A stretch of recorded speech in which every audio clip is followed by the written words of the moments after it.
अस्सलाम वालेकुम दोस्तों, मेरा नाम है इज़हार खान। आप दे रहे हैं यूट्यूब। जैसा कि आप इस वीडियो में देखें, डबल डोर रेफ्रिजरेटर है। तो इसकी जो ना लीकेज थी, गैस हमने चार्ज की तो लीक हो गई थी, इसलिए हम इस सारे को अलग-अलग करके एवापोरेटर और कंडेंसर को प्रेशर देंगे। तो इस वीडियो में आप कंडेंसर को देखेंगे। तो कंडेंसर को हमने एक तरफ से डेड कर लिया, दूसरी तरफ से हमने लाइन लगा के गेज लगा ली। तो इसको हमने रात को जो ना प्रेशर दिया था 350 के करीब। तो अभी आप देख सकते हैं कि 12-13 घंटे हो गए हैं, तो अभी आ गया 100 के करीब। तो इससे ज़ाहिर हुआ कि जो इंटरनल साइड है वो लीकेज है, जो बॉडी कंडेंसर भी इसको बोलते हैं।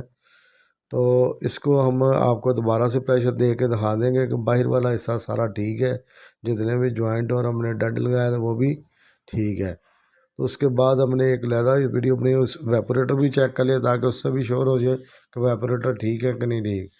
तो ये अक्सर बॉडी के कंडेंसर लीक हो जाते हैं कुछ अर्से के बाद, क्योंकि ये लोहे के डाले गए, कापर वाले लीक नहीं होते हैं।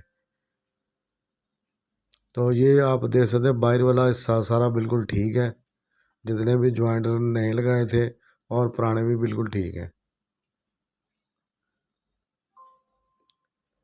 अगर वीडियो अच्छी लगे तो लाइक ज़रूर करें, शेयर करें। अगर आपने अभी तक हमारे चैनल को सब्सक्राइब नहीं किया तो सब्सक्राइब भी ज़रूर कर लें। तो दोस्तों, मिलेंगे नेक्स्ट वीडियो में, तब तक के लिए अल्लाह हाफिज़।